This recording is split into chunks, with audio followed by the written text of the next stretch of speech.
کیونکہ آیت میں یہی ہے کہ شرک کے علاوہ اللہ جس گناہگار کو چاہے، جس کا جو گناہ چاہے وہ معاف کر سکتا ہے. تو میں یہ سمجھتا ہوں ناظرین کرام کہ اس کا جو ظاہری معنی ہے وہ اس طرح نہیں ہے. اپیرنٹلی جو یہ اس طرح کہا جا رہا ہے اس کے سیاق و سباق سے اس طرح نہیں ہے، کیونکہ اور بھی پھر بہت زیادہ چیزیں ہیں، جیسے میں نے عرض کیا کفر ہے، نفاق ہے، اور حقوق العباد اور حقوق اللہ، یہ سارے کے سارے پھر اللہ پاک کو وہ سارے معاف ہو جائیں گے، اور جہنم اور جنت کا جو ایک تاثر ہے اور انسانوں میں جو ایک مساوات قائم رکھنا ہے، اور پھر سب انسان اس چیز سے بہت ہی زیادہ جو ہے نرم رویہ اس سے وہ لے کے رعایت، اور پھر کبھی بھی معاشرے میں جو ہے وہ کیونکہ وہ نہیں آ سکے گا انصاف، اور لوگ پھر اسی طرح جس طرح وہ چاہ رہے ہیں ان کی وہ کسی بھی بات پہ، ابھی جیسے آپ نے دیکھا کہ کیلے کی ریڑھی کے اوپر 2 شخص 15 روپے کے، یوں سمجھیں کہ 30 روپیز کا وہ ٹوٹلی آپس میں ان کا ڈسپیوٹ تھا، اور کنٹروورسی ڈیولپ ہوئی اور اس حد تک چلی گئی کہ 2 لوگ قتل ہو گئے، اور پھر بعد میں وہ لوگ بھی یا تو مارے گئے ہیں یا پھر ساری زندگی کے لیے ان کے لیے بھی ایک روگ بن چکا ہے. تو ایسے حوالے میں قطعاً یہ مفہوم نہیں دینا چاہیے کہ اللہ پاک کسی قاتل کو ورثاء کے معاف کر دینے کے پر جو ہے کہ وہ کیا کر دے گا، معاف کر دے گا. اس کے ساتھ ساتھ جو کچھ عقلی دلائل ہیں اور اس پہ میں استدلال کرتا ہوں اب، کہ دیکھا جائے کہ اگر کوئی شخص خودکشی کرتا ہے تو اس کے بارے میں دین اسلام کیا کہتا ہے؟ خودکشی حرام ہے، یعنی یہ حرام موت ہے. جب کوئی شخص خود کو قتل کر کے،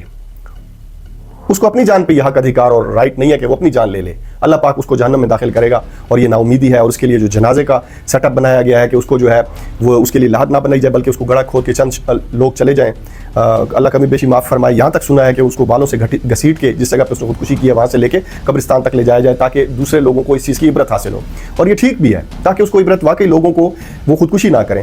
تو مطلب کہنے کا یہ ہے کہ جب کوئی شخص خود کو قتل کر کے اس کو اللہ معاف نہیں کرے گا تو پھر کوئی مقتول کا وارث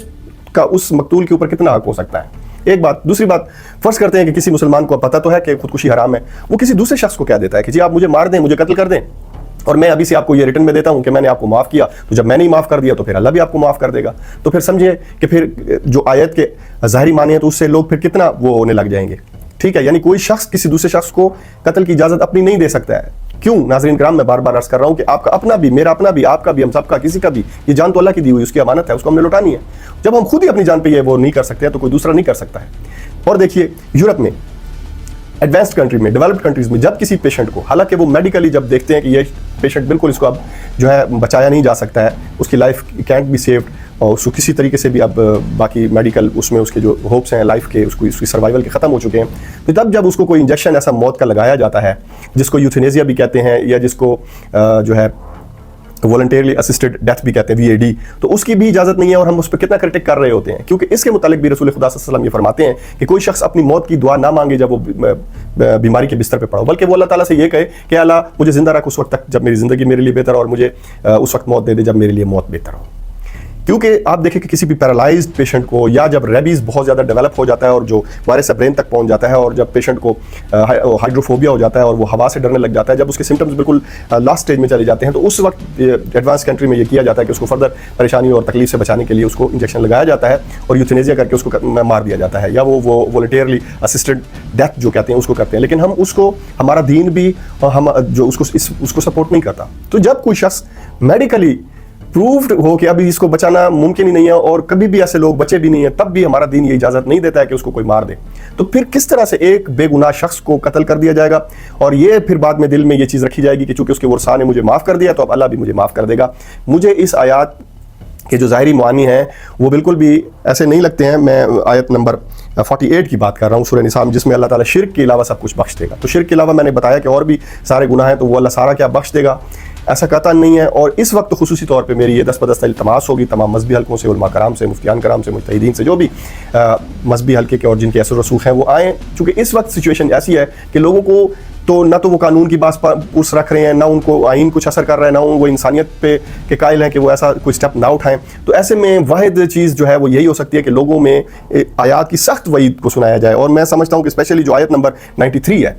قرآن پاک کی، سورہ نساء کی، وہ سنائی جائے کہ پھر جو شخص کسی مومن کو جان بوجھ کر قتل کرے گا اس کی جزا جہنم ہے اور وہ اس میں ہمیشہ رہے گا. امید کرتا ہوں کہ آج کی ویڈیو آپ کو اچھی لگی ہوگی. اگر ویڈیو اچھی لگی ہے تو اس کو لائک کر دیں. کمنٹ سیکشن میں عرض کرتا رہتا ہوں کہ اپنا فیڈ بیک دیا کریں کہ اس حوالے سے آپ کی کیا رائے ہے. اور نیکسٹ ویڈیو تک اجازت چاہتا ہوں. اللہ حافظ.